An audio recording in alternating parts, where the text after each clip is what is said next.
días para todos, un cordial saludo para todos.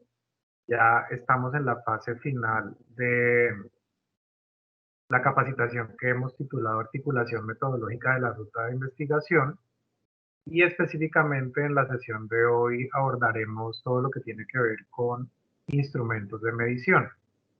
Ya el profesor Efren nos ha dado un amplio eh, instrucción sobre todo lo que tiene que ver con la formulación de anteproyectos, con la construcción de artículos de revisión, artículos científicos y pues la estructura metodológica de cada uno de estos apartados. Ahora pues lo que pretendemos es hacer una presentación, hacer un pequeño bosquejo sobre la elaboración de instrumentos de medición. Entonces, el outline propuesto para abordar esta temática, primero que todo es eh, hablar sobre variables, los fundamentos y niveles de medición. eh, a partir de allí abordar todo lo que tiene que ver con el problema y objetivo de investigación, específicamente en la identificación de las variables o categorías orientadoras dentro de estos dos aspectos.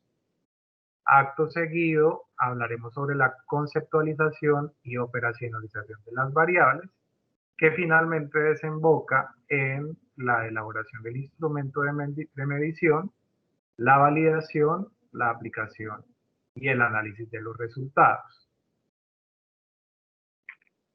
Entonces, entrando en materia, hay diferentes tipos de variables. Las variables independientes, las variables dependientes, las variables control y las variables mediadoras o intermediarias. Estas variables independientes eh, tienen dos características. Una, que son variables de manipulación, es decir, de nivel, de presencia o ausencia, y de modalidad. La manipulación es una característica experimental y hace referencia básicamente a experimentos cualitativos donde la variable es manipulada por el investigador. Y lo que se busca es analizar eh, esa manipulación de la variable dentro del experimento, cómo afecta los resultados del ejercicio. ¿Sí? Eh, el nivel mínimo de manipulación puede ser de ausencia o presencia. Esa ausencia o presencia implica, tiene que ver con un grupo, de cómo en ese grupo la variable independiente tiene influencia en el otro grupo.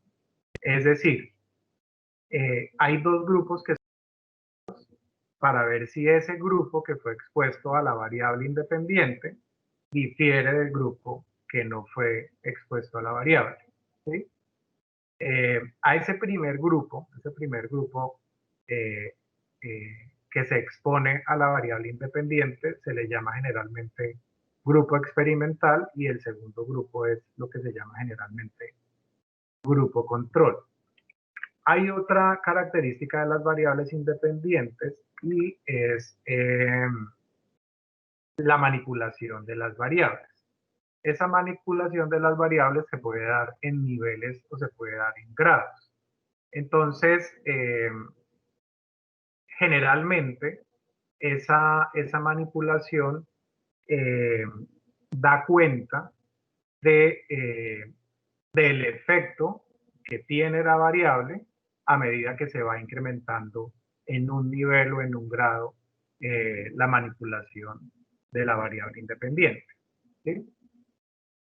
Mm, digamos que matemáticamente se dice que se puede llegar a decir que y, que es el valor que toma la variable, está en función de un valor x, y ese valor X puede ser los diferentes niveles o grados a los que se expone la variable independiente.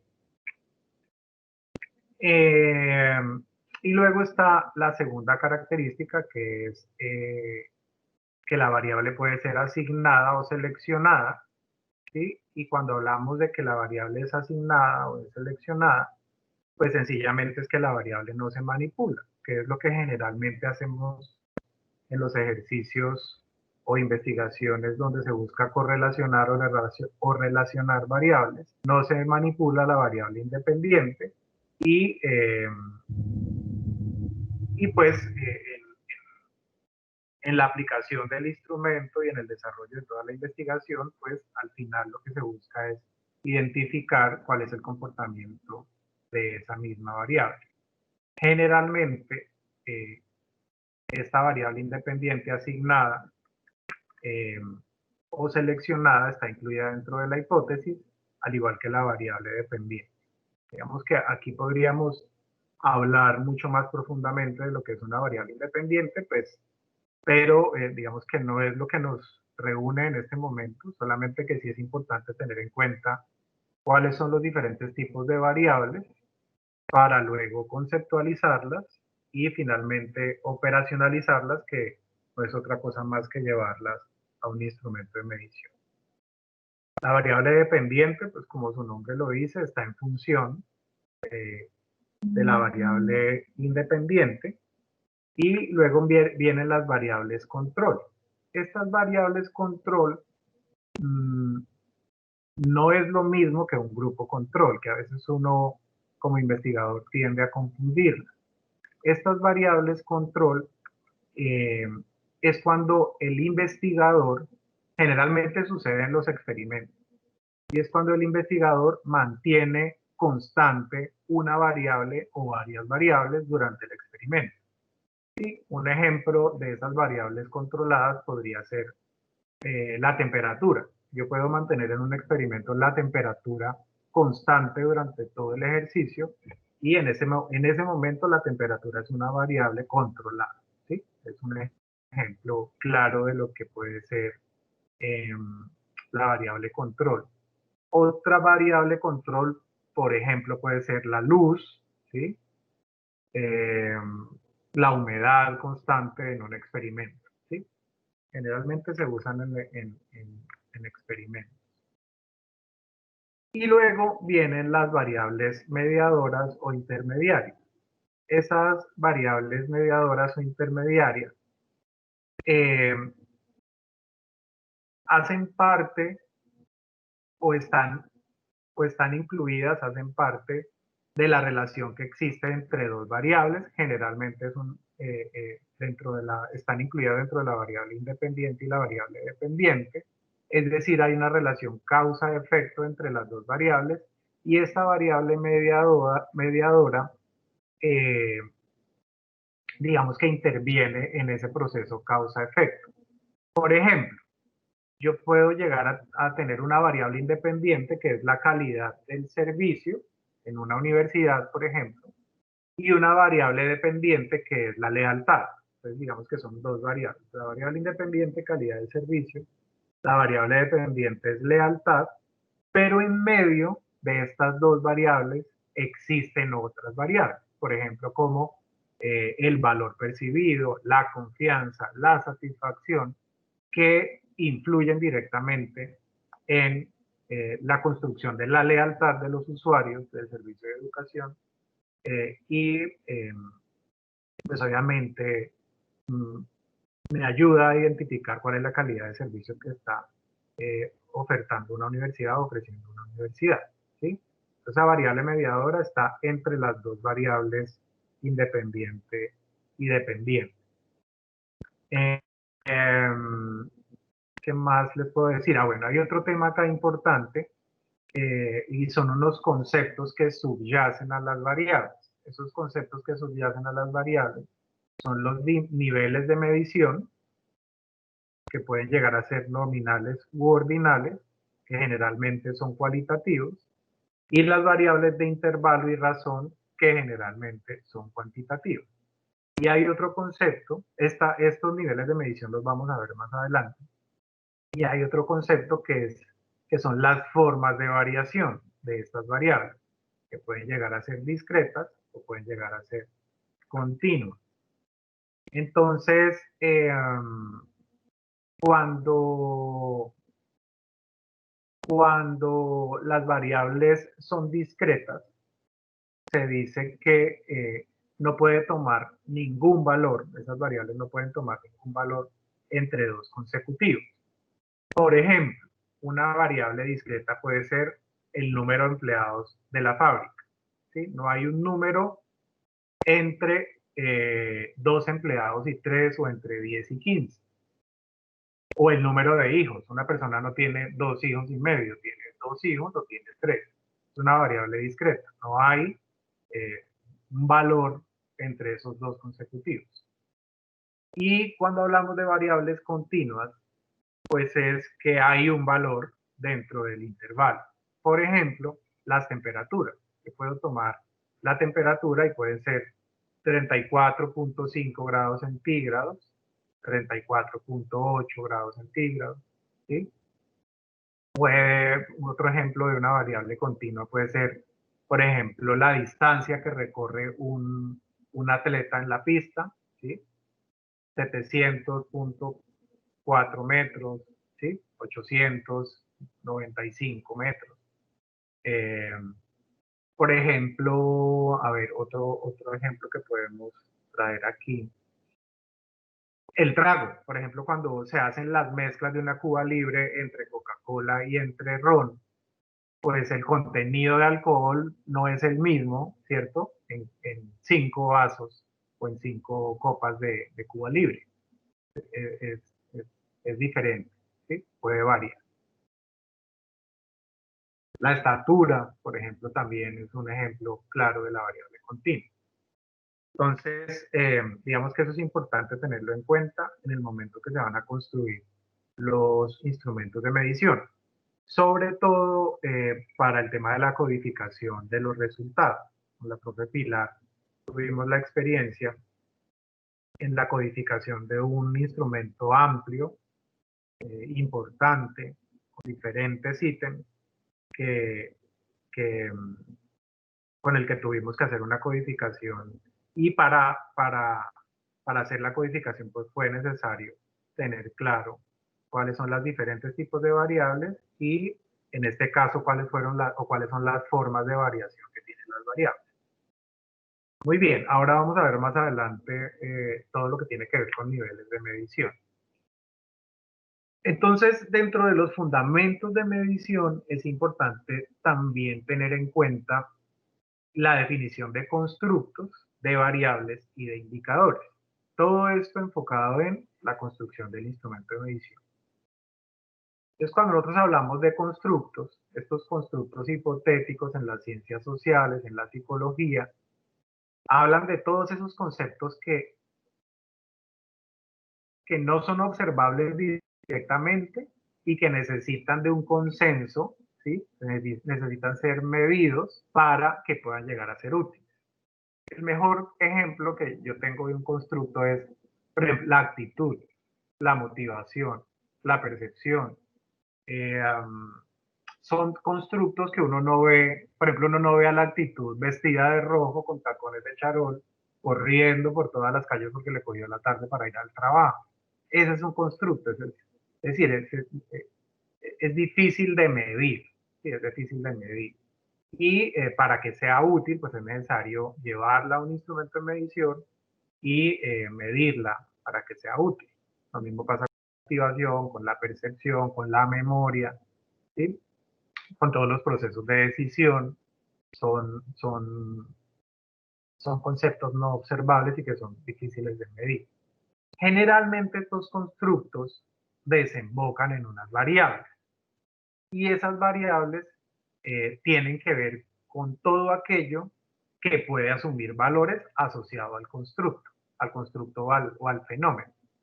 Y el indicador, pues es el comportamiento que tiene ese constructo dado por la conceptualización. Entonces, aquí interviene un, un aspecto importante y tiene que ver la conceptualización. Cuando hablamos de conceptualización, acudimos a teoría empírica o teoría científica para conceptualizar la variable. ¿Sí? Un ejemplo, yo les traigo aquí un ejemplo de un constructo. Un constructo puede ser la conducta planeada, que plantearon Ashton y Friedman en 1980. Ellos decían que la toma de decisiones que pasa por el constructo de la conducta planeada se da a través de la actitud, de la norma subjetiva y del control del comportamiento percibido. ¿Sí? Entonces, el constructo que es conducta planeada desemboca en las variables actitud, en la variable norma subjetiva y en la variable control del comportamiento percibido. Y el indicador, por ejemplo, uno de los indicadores, por ejemplo, para medir la norma subjetiva en un estudiante que estudia contaduría pública en Uniminuto Virtual a Distancia, podría ser: si recibo mi título universitario en menos tiempo, mi salario va a ser mejor. Este es el indicador, es un indicador para medir la norma subjetiva, que es una variable que me va a ayudar a definir el constructo conducta planeada. ¿Sí? Lo mismo, y bueno, para medir o el indicador de la norma subjetiva, pues son varios ítems que ya vamos a ver algunos ejemplos que se dan dentro del instrumento. Lo mismo sucede para la actitud, lo mismo sucede para la norma subjetiva, lo mismo sucede para los procesos de decisión, y luego ya viene todo la correlación o relación que existe entre las variables para poder hacer útil el constructo de la conducta planeada.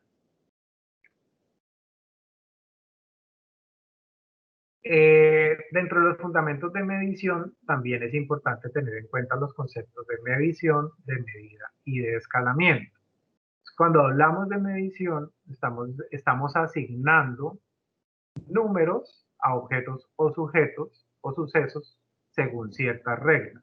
Esas reglas, una vez más lo repito, la dan los conceptos teóricos o empíricos, científicos o empíricos que encontramos en la literatura.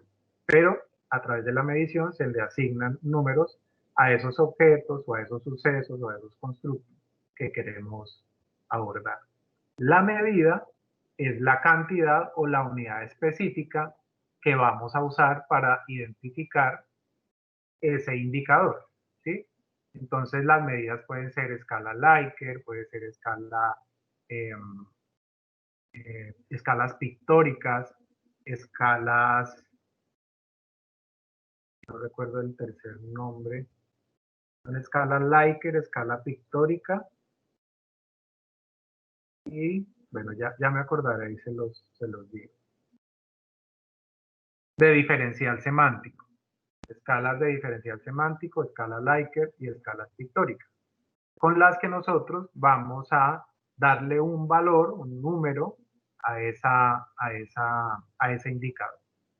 Y el escalamiento, que es el desarrollo de reglas sistemáticas y unidades significativas de medida para cuantificar esas observaciones que estamos haciendo, ¿sí? Que tiene que ver con la codificación y el análisis de los datos.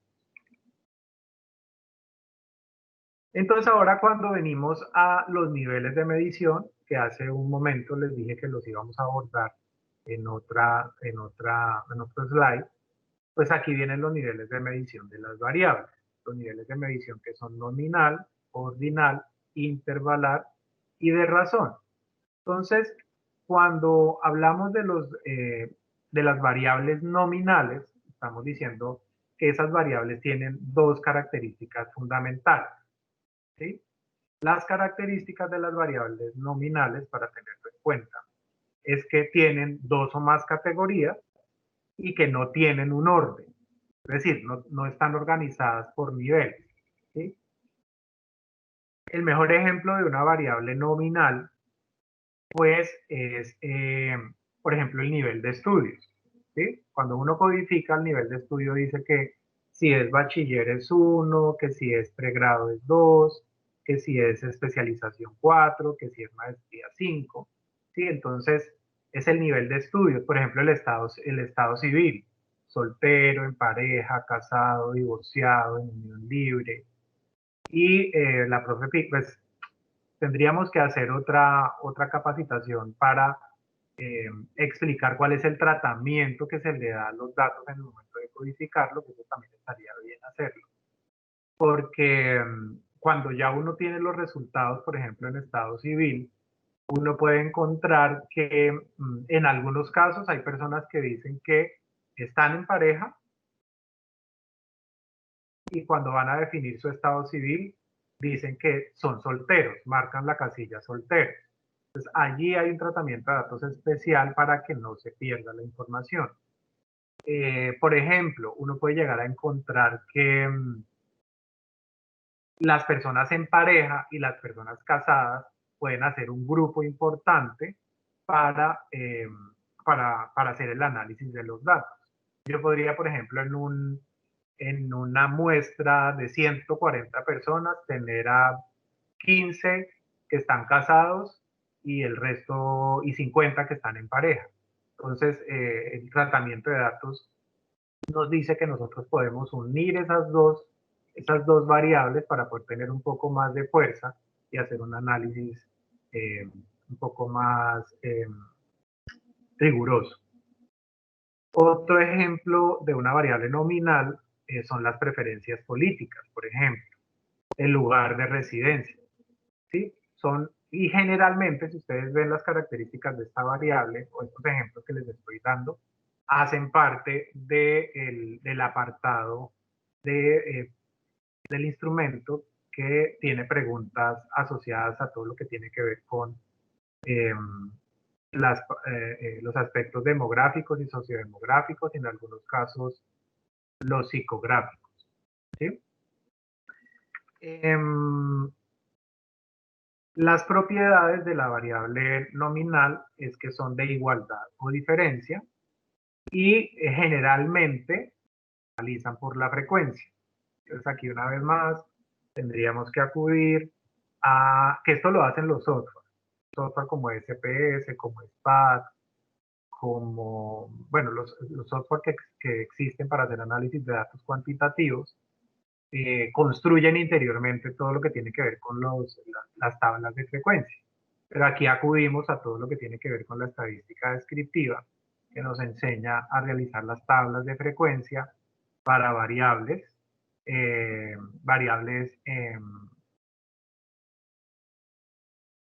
puede ser una variable, pueden ser dos variables, pueden ser variables intervalares, variables nominales, y pues la tabla de frecuencia le ayuda a uno a hacer el análisis de este tipo de variables. Lo que pasa es que nosotros en la práctica lo hacemos, pero conceptualmente puede ser que no estemos ligando el ejercicio práctico con los conceptos. Hay otro tipo de variables, señor. Pues, solo una acotación pequeñita para artículos tipo Scopus. Siempre nos van a pedir las estadísticas descriptivas de resultado del instrumento que aplicamos. Entonces, en ese sentido, la tabla de frecuencias es fundamental. Sí, señor, de acuerdo. Sí. Muy bien, los otros niveles de medición son las variables ordinales. Esas variables ordinales pueden ser jerárquicas o de rangos. Esas variables ordinales tienen dos o más categorías y la característica importante, clave para definir las variables ordinales es que ellas pueden ser ordenadas, es decir, puede haber un ranking de variables, es decir, tienen nivel, que es lo que no ocurre con las variables nominales. Recuerda que las variables nominales no necesariamente se organizan, mientras que las variables ordinales sí tienen un orden, se rankean y tienen niveles. Hay algo muy importante de las variables ordinales, y es que la variable ordinal uno le puede asignar, es decir, uno la puede ordenar, pero no le puede asignar un valor a cada categoría. Más adelante vamos a ver un ejemplo de eso. Y para eso existen las otras variables. Entonces, por ejemplo, uno puede considerar una carrera y puede decir que una persona llegó en primer lugar, es más rápida que la segunda, pero no puede decir que es el doble de rápido de la segunda. ¿Sí me va a entender? No le asigna un valor al resultado, solamente lo ordena.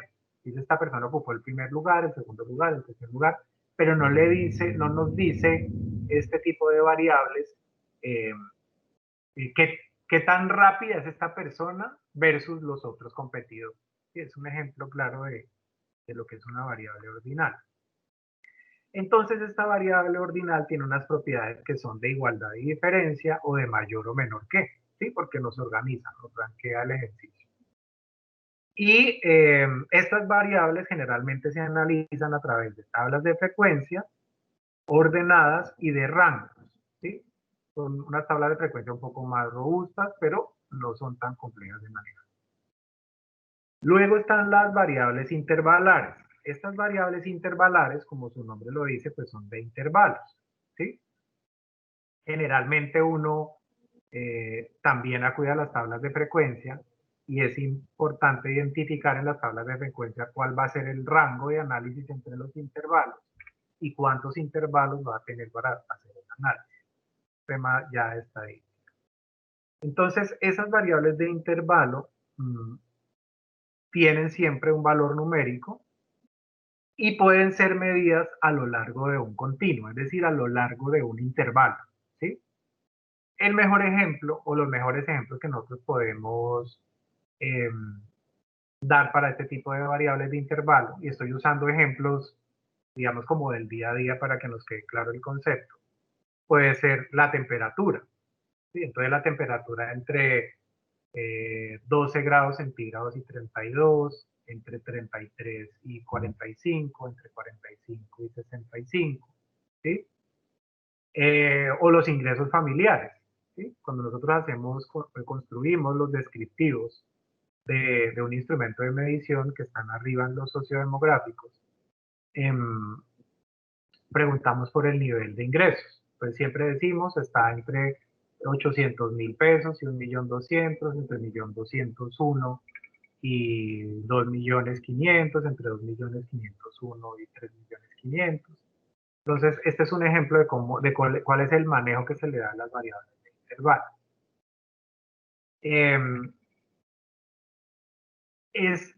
Una característica también que tiene esta variable de intervalo es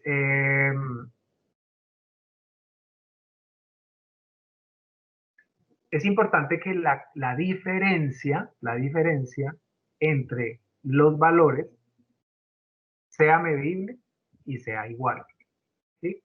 Cuando uno hace la frecuencia, cuando uno quiere identificar la frecuencia de este tipo de variables, es importante sumar el límite inferior y el límite superior de la variable y dividirlo en dos. Es como una media aritmética de ese intervalo, ¿sí? Para poder continuar en la construcción de la variable, de la tabla de frecuencia para identificar los datos de la variable.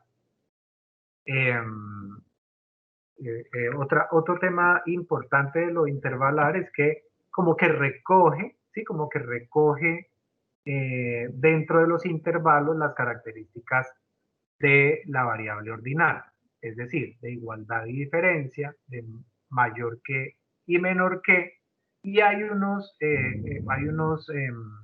propiedades adicionales a la variable ordinal que permite realizar la variable intervalar y son las relaciones de equivalencia y diferencia que existe entre los datos. Generalmente, el análisis se hace a través de medias aritméticas y de varianzas, ¿sí?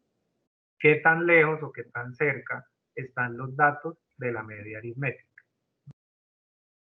Y el último nivel de medición son las variables de razón.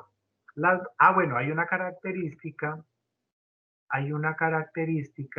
que se me olvidaba, de las variables intervalares, para que no se nos olvide y lo tengamos ahí presente, es que para la variable intervalar el 0 es un valor relativo, a diferencia de las variables de razón, donde el 0 es un valor absoluto, es decir, el 0 en las variables de razón, el 0 manifiesta la presencia o la ausencia de algo.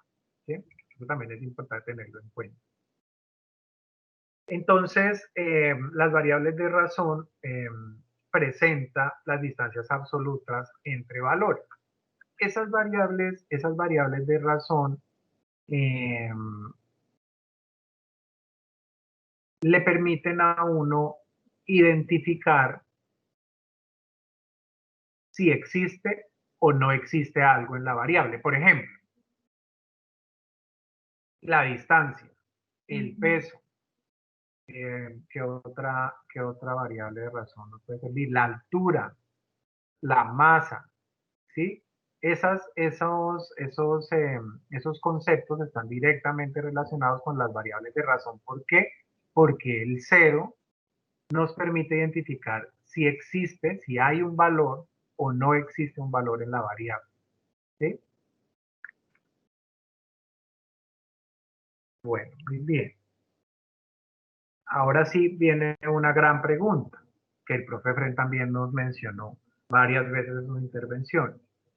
¿Y cuál es el mejor camino en la investigación?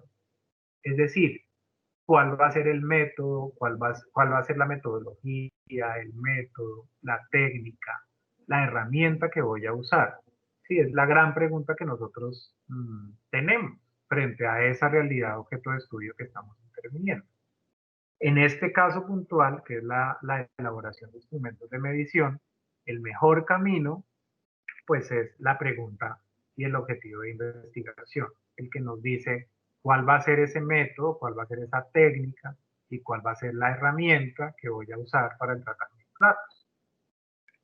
En ese sentido, voy a traer aquí una estructura de problema y objetivo de investigación con el único fin de identificar dónde se encuentran las variables. Ya el profesor Efraín nos había explicado en cómo se construye ese problema y cómo se construye el objetivo. Aquí solamente es para lograr identificar en dónde se encuentran las variables. Entonces, un problema de investigación, una pregunta problema de investigación que contiene la pregunta interrogativa, que puede ser el qué, el cómo, el cuál. Luego existe una relación funcional entre las variables, que puede ser una relación de causalidad, de influencia o de covariación. Luego viene la variable independiente, acto seguido la variable dependiente y por último el contexto. Y un objetivo de investigación, el objetivo general, pues se cambia la palabra interrogativa por el verbo en infinitivo, que puede ser describir, identificar, establecer, etc. Continúa la relación funcional, la variable independiente, la variable dependiente y el contexto. Entonces, en cualquiera de estos dos elementos, tanto la pregunta problema de investigación como el objetivo de investigación, se encuentran incluidas las variables. Esto es muy importante porque las variables son las que finalmente permiten construir o nos dan la línea, nos dan el norte, la carta de navegación para construir el instrumento de medición. ¿Vale? Entonces voy a hacer un ejemplo para que lo tengamos un poco más claro. Aquí tengo este problema, esta pregunta problema de investigación.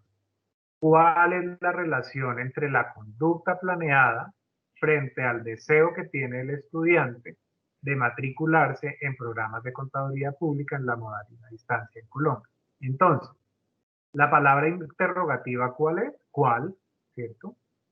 La relación funcional, la relación entre, la variable independiente, la conducta planeada, variable dependiente, frente al deseo, el deseo es la variable dependiente, contexto que tiene el estudiante de matricularse en programas de contaduría pública en la modalidad de distancia en Colombia. Entonces, fíjense que aquí ya tengo claramente identificado cuáles son las dos variables. Hay una variable independiente que es la conducta planeada y otra variable dependiente que es el deseo. Esto es el ejemplo claro de lo que veníamos hablando de dos constructos. La conducta planeada no está tomando el sol en la playa porque quiere verse bronceada, no, es difícil de medirla. El deseo no está corriendo por los salones de un minuto porque le cogió la tarde para ir a la tutoría del profesor enfrente de la profesora Asley. ¿Sí? Entonces, esos constructos son los que es necesario conceptualizar primero para luego operacionalizarlos y llevarlos al instrumento de medición. Entonces ahí ya tenemos, y durante todo el ejercicio, durante toda esta charla, pues vamos a usar este ejemplo de la conducta planeada y el deseo para materializar esos conceptos de conceptualización y operacionalización de las variables. Entonces aquí hay un ejemplo de lo que es la conceptualización de la variable. Entonces el constructo es la conducta planeada, planteada por Ashen y Fiske. Las variables que intervienen dentro de este constructo planteado por estos dos autores, Ashen y Fiske, es la actitud, la norma subjetiva y el control del comportamiento percibido. Rosenberg y compañía dicen que la actitud se forma en los seres humanos desde lo cognitivo, desde lo afectivo y desde lo conductual. Ahí ya conceptualizamos la variable. Obviamente hay que hacer un marco teórico, ¿cierto? Que pues soporte toda la conceptualización de la variable, ¿cierto? Y pues obviamente es mucho más extenso que esto que estoy trayendo aquí, pero es un ejemplo de cómo se conceptualiza la variable. Entonces, habría que definir qué es lo cognitivo. Lo cognitivo son todos los procesos mentales, ¿cierto?, que hace un cerebro cuando recibe información. Todo lo afectivo, que está asociado a las emociones, y todo lo conductual, que es la acción. Luego, la norma subjetiva está definida como la presión social que se siente al realizar este comportamiento y la motivación de cumplir, ¿sí? La norma subjetiva. Entonces, si nosotros traemos el ejemplo de el estudiante que eh, decide escoger el programa de contaduría pública en la modalidad de distancia, él en ese proceso de decisión, que es lo que se llama la conducta planeada, pasa por todos estos filtros su proceso de decisión. De hecho, lo hacemos todos los seres humanos. Cuando vamos a salir con alguien, cuando nos vamos a ir de viaje, cuando vamos a comprar una marca de arroz o otra, cuando vamos a comprar una casa, cuando vamos a estudiar una carrera o un posgrado. Todos los procesos mentales que están asociados a decisiones están, digamos que se sustentan en la conducta planeada. Y la conducta planeada tiene que ver con la actitud, ¿sí? Hacia ese algo, en este caso el ejemplo de estudiar un programa de contaduría pública en la modalidad a distancia. Ese ya es un tinte especial que se le da a esa decisión. Entonces, la norma subjetiva del estudiante tiene una presión social. Recuerdan que yo tenía un ejemplo en donde decía, para identificar el indicador de esa variable, era si estudio contaduría pública voy a tener un mejor ingreso. Esa es una presión social, la presión social de tener un título profesional para acceder a un mayor ingreso y por ende una mejor calidad de vida. Entonces, eso hace parte de la norma subjetiva. Otro ejemplo de norma subjetiva, de acuerdo a esta definición, por ejemplo, estoy cansada o estoy cansado de hacer el trabajo al contador, ¿sí? Por lo cual lo que quiero es eh, legalizar mis conocimientos empíricos. ¿Sí? Todo lo que tiene que ver con norma subjetiva. O en el departamento donde trabajo todos son profesionales. Toda la presión social que existe. Entonces ya uno empieza a identificar en la conceptualización cómo podría llevar esa teoría empírica o científica a un instrumento de medición, que es lo que se llama la operacionalización de la variable.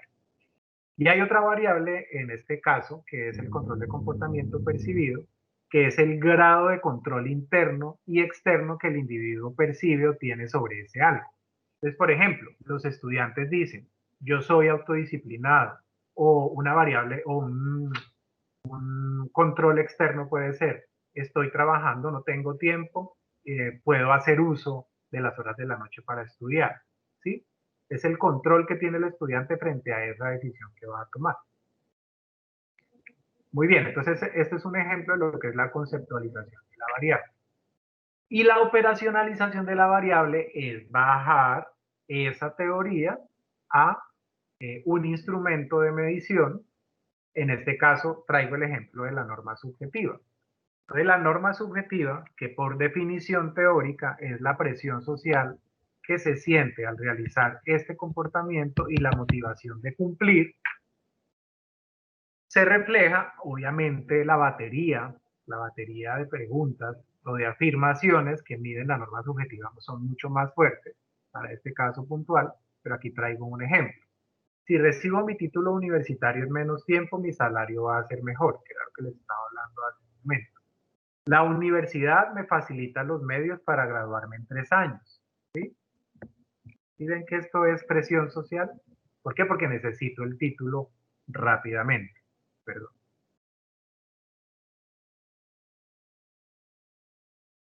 Ahora, la institución me presta el dinero fácilmente. Mi familia y amigos admiran a los profesionales. Deseo retomar mis estudios universitarios.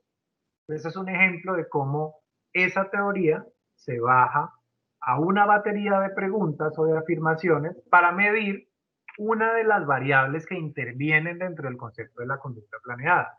Habría otra batería para medir todo lo que tiene que ver el control del comportamiento percibido, y existe otra batería dividida en 3 que permite medir la actitud desde lo cognitivo, la actitud desde lo afectivo y la actitud desde lo conductual.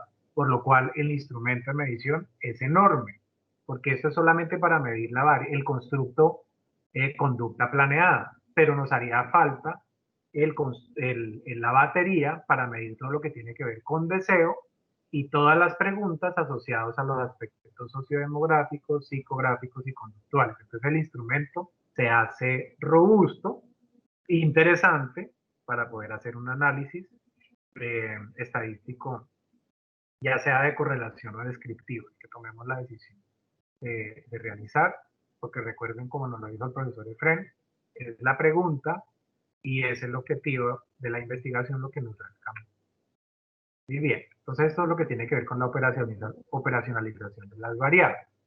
Ahora, ya vamos a pasar a la construcción del instrumento. Es decir, todo lo que hay detrás o lo que es el background, todo lo que es necesario tener en cuenta en el momento en que se van a diseñar los ítems para llevarlos a un instrumento de medición. Entonces, en las siguientes 3 diapositivas van a encontrar esta forma de presentarlo. Están la validación del instrumento o del ítem, si es correcto o incorrecto, con un ejemplo. Y en la parte superior van a encontrar las recomendaciones. Entonces, en la parte superior, por ejemplo aquí, una sola actividad es la recomendación, y aquí presento un ejemplo de la forma correcta de hacerlo y la forma incorrecta de hacerlo. Entonces, la primera recomendación es una sola actividad. La forma correcta de presentarlo sería: el representante comercial hace seguimiento postventa. La forma incorrecta es: el representante comercial hace seguimiento y ofrece nuevos productos. ¿Sí ven a lo que hace referencia a la recomendación de una sola actividad? Es decir, un ítem evalúa una sola actividad para este caso puntual. Es decir, de esa parte incorrecta que vemos allá abajo, habrían 2 ítems. Uno que pregunta si el representante comercial hace seguimiento a la postventa, y otro ítem que pregunta si el representante comercial ofrece los productos nuevos. Otra recomendación es evitar las dobles negaciones. Una forma correcta de presentarlo es: el representante comercial le presentó nuestro portafolio de servicios corporativos. Y una forma incorrecta sería: en ningún proceso de venta el representante comercial deja de presentar el portafolio de servicios corporativos. Hay una doble negación allí en ese ítem. Otra recomendación son los absolutos: evitar el todos, evitar el ninguno, evitar el siempre, evitar el nunca. La forma correcta por ejemplo, sería: el representante comercial sigue el protocolo de cierre en el proceso de venta. Obviamente, ya vamos a ver más adelante si esto lo vamos a medir a través de una escala Likert, a través de una escala pictórica o a través de una escala de diferencial semántico, dependiendo una vez más de cuál es el objetivo o problema de investigación. Una forma incorrecta sería: el representante comercial siempre hace cierre del proceso de venta. Esto es un absoluto que no es recomendable. Recuerden que cuando nosotros hacemos procesos de investigación, siempre hablamos de podría, de quizás, posiblemente, ¿sí? Pero no aseguramos un comportamiento. Hay otra recomendación que son los nombres personales, evitar esos nombres personales. La forma correcta de preguntar sería, o de construir el ítem, sería: ¿la organización tiene disponible el manual de riesgo laboral para los funcionarios? Una forma incorrecta: Uniminuto tiene disponible el manual de riesgo laboral para los funcionarios. Otra recomendación son las redacciones extensivas. Una forma correcta es: el representante comercial hace una exploración previa de sus necesidades corporativas.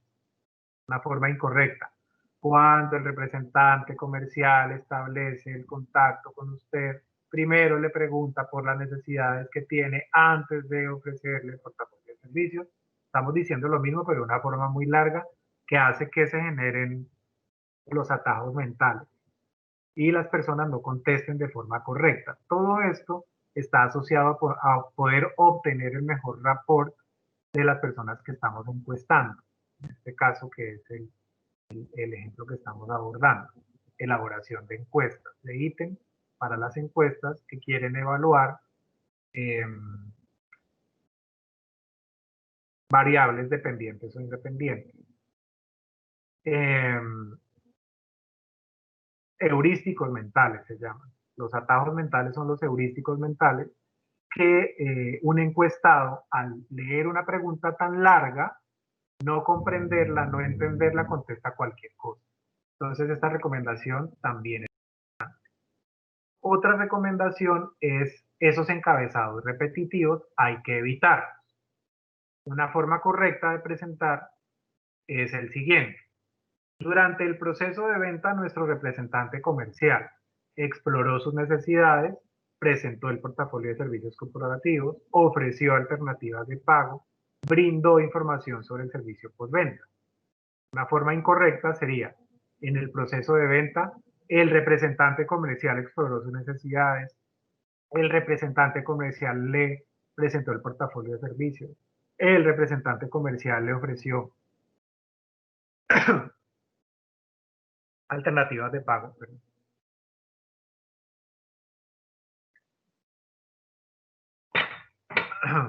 o el representante comercial le brindó información, información sobre el servicio de postventa.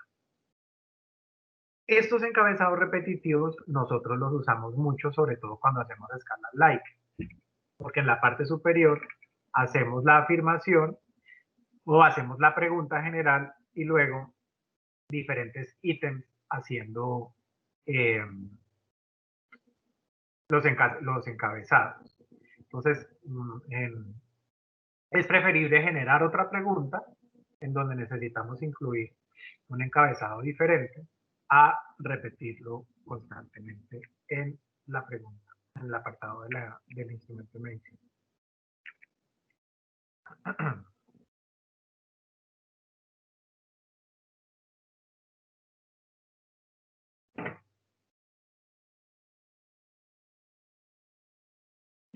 Bueno, muy bien. Ahora venimos a las escalas de medición. Las escalas de medición más usadas para medir actitudes, intereses y opiniones son las escalas Likert y las escalas de diferencial semántico. A veces cuando uno habla de actitudes, intereses y opiniones, podríamos llegar a pensar que son solamente conceptos que se manejan en psicología, que se manejan en educación, que se manejan en comunicación. No. Recuerden que actitudes, intereses y opiniones aplican, es decir, son transversales a todas las disciplinas. Por lo cual, estas escalas nos permiten identificar este tipo de constructos. Las escalas Likert lo que realmente quieren medir son la creencia que se tiene frente a un atributo. Sin embargo, Bozal define que las escalas Likert son un conjunto de ítems presentados en forma de afirmaciones o juicio ante los cuales se pide la reacción de los sujetos a los que se les administra el instrumento. ¿Sí? Una mejor, digamos que una forma sencilla de comprender que es una escala Likert. La escala Likert se usa cuando nosotros queremos identificar la creencia que se tiene frente a ese atributo. Ya vamos a ver un ejemplo. Y las escalas de diferencial semántico lo que hacen es evaluar el atributo. Sin embargo, García y Galán definen las escalas de diferencial semántico como una serie de adjetivos bipolares o extremos que califican a la variable de interés y ante las cuales se solicita la reacción del sujeto. Generalmente, no siempre, pero generalmente, cuando nosotros hacemos una escala de diferencial semántico, primero se hizo una escala Likert. ¿Sí? Generalmente primero se hace una escala Likert porque la escala de diferencial semántico lo que busca es esos atributos, esas creencias que fueron evaluadas con las escalas Likert, se evalúan con las de diferencial semántico. Ya vamos a ver un ejemplo. ¿Sí? Aquí hay un ejemplo de escala Likert para, para, para aquella pregunta de investigación que les presenté hace un rato, que tiene que ver con estudiar contaduría pública en la modalidad virtual de instancia. Entonces, aquí está la pregunta. Usando esta escala de 1 a 4, donde 1 significa total desacuerdo y 4 total acuerdo, indique el grado en que los siguientes factores incidieron en su deseo de estudiar contaduría pública en la modalidad virtual y a distancia. Ojo con lo que les voy a decir. Generalmente, las escalas Likert las hacen con números impares. Yo personalmente no la hago con número impar, es una recomendación que les hago porque la gente cuando está indecisa, el encuestado cuando está indeciso siempre se para en la mitad.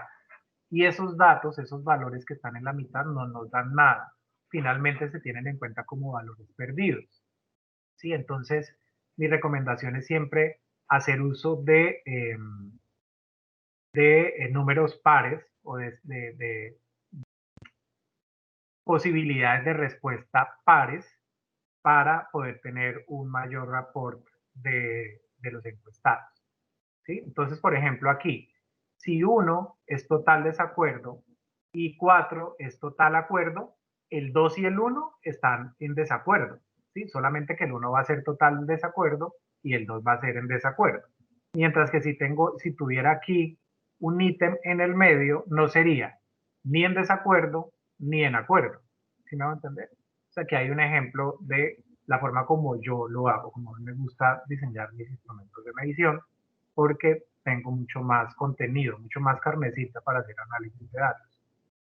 Entonces, esta profesión va con mi perfil, me gusta trabajar en equipo, me gusta que los demás me admiren, se estudia investigación, tiene varias selectivas, soy analítico, tiene matemáticas, se relaciona con el derecho, se relaciona con la economía, puedo crear mi empresa y a partir de ahí para abajo, pues se hacen N afirmaciones que posiblemente den respuesta al constructo de actitud, que posiblemente den respuesta al constructo de norma subjetiva, que posiblemente den respuesta al constructo de control de comportamiento percibido, y en este caso estábamos evaluando el constructo de deseo. ¿Sí? Y una escala de diferencial semántico es: el ambiente de la universidad es amplio, reducido, claro, oscuro, organizado, desordenado, cómodo, incómodo, aseado, deseado, agradable o desagradable. Si ¿Sí vemos la diferencia? En escala Likert lo que estamos haciendo es identificando la creencia que se tiene frente a estos atributos. Y en diferencial semántico lo que se hace es valorar, darle un valor al atributo. Otro ejemplo, a mí me gusta mucho usar este modelo, y es que lo que yo les decía, generalmente cuando hay evaluación del atributo, que es la imagen que vemos aquí en la parte inferior, que estoy señalando con el cursor, siempre hay una creencia del atributo, es decir, una escala Likert. Entonces, lo que vemos en la parte superior es un ejemplo de escala Likert para evaluar la calidad de un smartphone y la instalación de aplicaciones. Entonces, por ejemplo, la calidad de un smartphone está dada por el nivel de conectividad, totalmente de acuerdo o totalmente en desacuerdo, escala Likert. Poder instalar muchas aplicaciones es muy importante, poco importante. Pero luego yo puedo aprovechar que estoy teniendo contacto con esta población, con esta muestra poblacional, y evaluar el atributo. Entonces, el nivel de conectividad, si se dan cuenta, arriba está la calidad del smartphone dada por el nivel de conectividad. Sin embargo, yo aquí abajo, con el diferencial semántico, le doy valor al atributo. El nivel de conectividad de, en este caso, Apple o de un smartphone, es muy alto o muy bajo. Aquí estoy evaluando para cada producto ese atributo. O puedo decir a un smartphone o a un iCOS se le puede instalar muchas aplicaciones, pocas instalaciones, muchas aplicaciones, pocas aplicaciones. Y entonces, esa es la gran diferencia entre la escala Likert y la escala de diferencial semántico. La escala Likert identifica la creencia que se tiene frente a un atributo y la escala de diferencial semántico evalúa el atributo. Aquí hay un ejemplo un poco más profundo para la misma categoría. Entonces, en la parte superior se está identificando la creencia que se tiene frente al atributo. En este caso, que un smartphone tenga alta conectividad es muy importante, poco importante. Poder instalar muchas aplicaciones es muy importante, poco importante. Luego vamos a darle valor al atributo. Entonces, el desempeño ideal y el desempeño real. Esta es otra forma de hacer un análisis de datos. O sea, una forma de construir un instrumento para tener más holgura en el momento de, un mayor espectro en el momento de hacer análisis de datos. Y es presentar un estado ideal para que se valore, ¿sí? Del atributo, se valore el atributo en un estado ideal, y luego el desempeño real. Entonces uno puede contrastar los dos resultados y generar relaciones, y entonces haría mucho más robustos los resultados de la investigación. Ese es otro,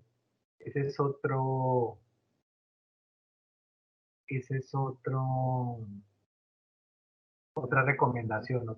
Digamos, yo lo llamo, eso es como los militares dicen que es como una perrada, es decir, es una forma de obtener mayor información, mayores datos para poder hacer un análisis más profundo, más robusto.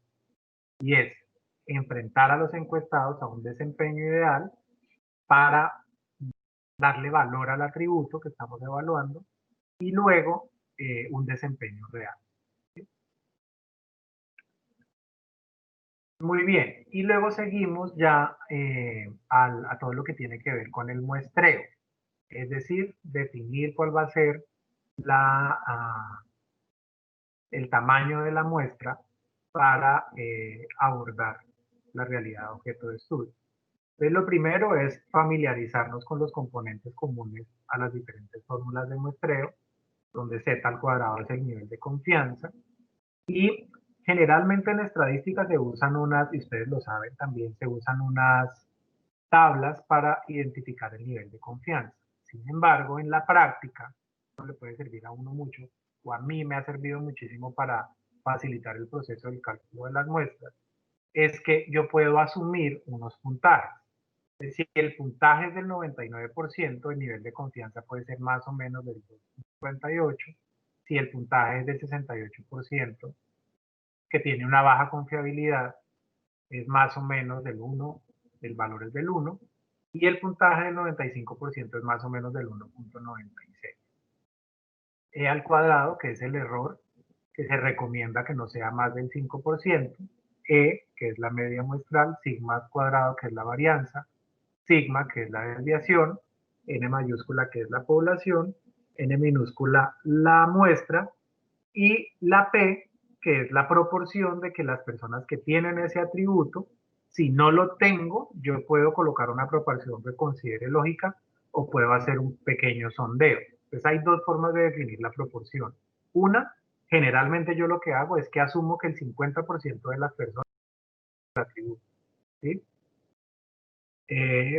Pero si quiero ser un poco más metódico, puedo hacer un pequeño sondeo, es decir, aplicar un pequeño instrumento para identificar cuántas personas de esa muestra tienen ese atributo, ¿sí? ¿Saben por qué yo no lo hago? Porque cuando yo hago uso de la muestra para hacer un sondeo, ya esas personas no pueden participar, inmediatamente quedan eliminadas de, de participar en el instrumento final. Entonces estoy haciendo uso de los participantes y a mí pues, personalmente no me gusta. Entonces asumo que el 50% de las personas tienen el atributo. Es decir, P para mis cálculos siempre es del 50%. Pueden ser menos o puede ser más. No pasa nada. Pues las diferentes fórmulas que existen, que son 5, y esas fórmulas, pues, eh, se identifica cuál fórmula se va a usar dependiendo de los datos que yo tengo. Es decir, dependiendo del componente común a la fórmula que yo tengo para aplicar. Entonces, por ejemplo, si tengo la media poblacional, ¿cierto? Si tengo la media poblacional y tengo el error y la varianza, pues entonces hago uso de la primera fórmula, donde la muestra es igual a el nivel de confianza por la varianza dividido en el error. Si tengo la proporción y tengo el error y no tengo sigma al cuadrado, que es la varianza, pues entonces yo asumo que P es el 50%, ¿cierto? Que la proporción es del 50% y aplico la segunda fórmula. Ahora, esto generalmente, las dos primeras fórmulas se usan cuando la población es infinita, generalmente. Y cuando la población es finita, yo puedo eh, usar la fórmula de la media para una población finita o la proporción para una población finita. Y si ya voy a hacer si mi estudio va a acudir a, mejor, si mi población es demasiado heterogénea y debo crear grupos más pequeños heterogéneos, pues de cada uno de esos grupos es necesario hallar una muestra y es lo que nosotros hallamos el muestreo estratificado desproporcional, ¿sí? Entonces es por ejemplo, si yo quisiera identificar cuál es la postura ética de los estudiantes de los periodos quinto, sexto, séptimo y octavo, pues es necesario realizar un muestreo estratificado desproporcional para cada uno de los periodos académicos que al final del día me va a dar la muestra total para el estudio. Ya cuando tengamos la oportunidad de diseñar otras capacitaciones, pues podemos abordar la forma de cómo se construyen los tamaños muestrales, pero eso ya sería otra capacitación, otra temática.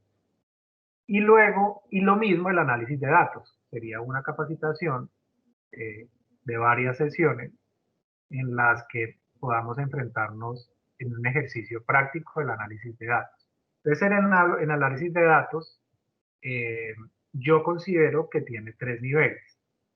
El primer nivel, que es los datos descriptivos, que generalmente acuden a los aspectos demográficos, psicográficos y conductuales.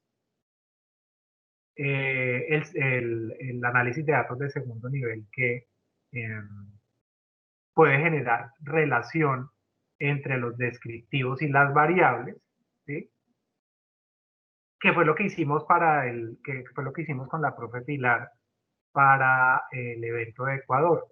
Allí nosotros no hicimos correlación de casualidad de influencia o covariación de variables, sino que relacionamos todo lo que habíamos levantado en el instrumento, los descriptivos, con la operacionalización de las variables que estábamos evaluando, que en este caso era la postura ética.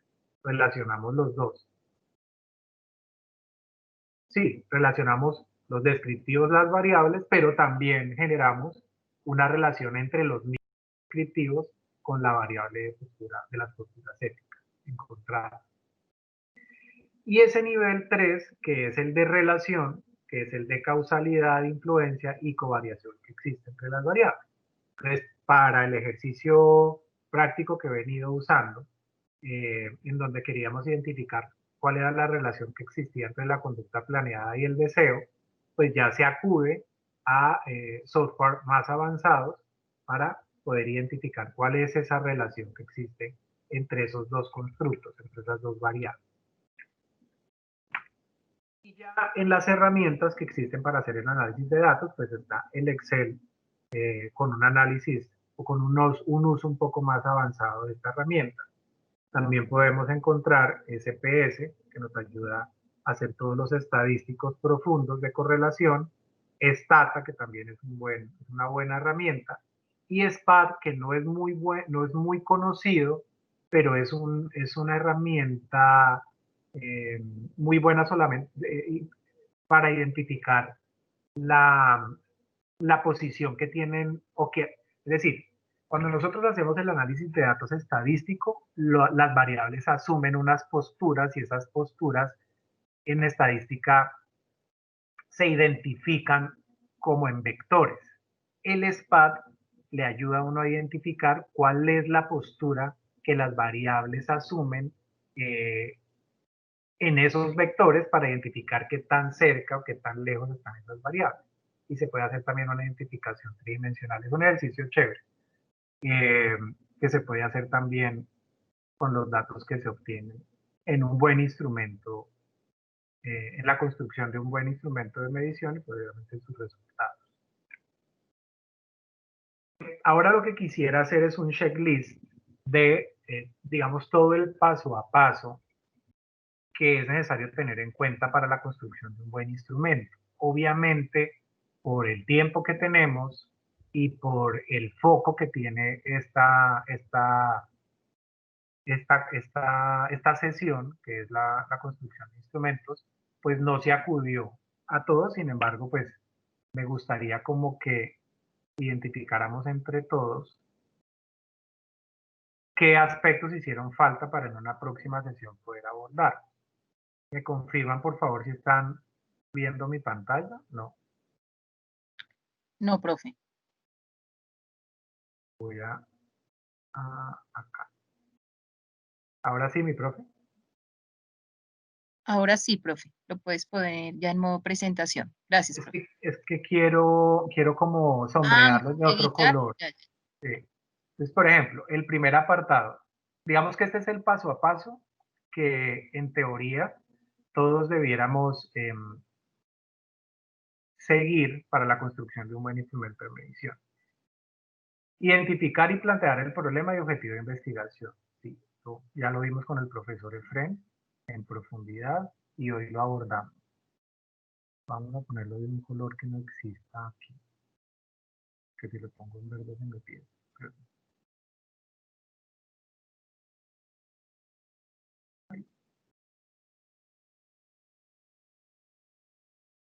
Que no me deja.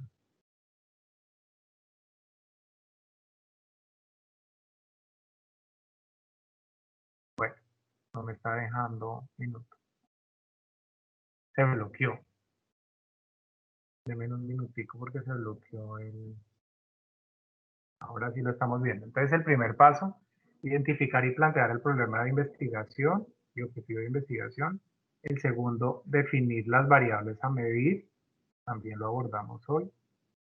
El tercero, definir el tipo de investigación. El profesor Efren nos dio un entrenamiento bien fuerte y profundo frente a definir el tipo de investigación. Establecer el procedimiento de recogida de la información. Esto, digamos que anteriormente uno aquí lo que hacía era identificar si iba a ser una encuesta telefónica, si iba a ser una encuesta con encuestadores, ¿sí? Pero pues hoy en día prácticamente todo se hace a través de los formularios que las diferentes aplicaciones ofertan, pero pues digamos que sigue haciendo parte del proceso. Luego, elaborar el plan de muestreo. Digamos que hoy lo mencionamos, pero no profundizamos en el tema. Yo creería que aquí estaría bien hacer una profundización más adelante. Luego, construir el instrumento para recopilar la información. Digamos que hoy lo que hicimos fue abordar algunos tips para la construcción de los mismos. También estaría bien hacer una sesión para desarrollar un ejercicio práctico en la construcción de instrumentos de medición. Luego, seleccionar y adiestrar a los investigadores que hacen el trabajo de campo. Aquí también era lo que les mencionaba anteriormente. Pues ya no se hace de esa forma. Hay algunas personas que lo exigen, ¿no? Yo, por ejemplo, todavía tengo algunas encuestas de algunos instrumentos que he aplicado porque las personas que estaban asesorándome así lo exigían.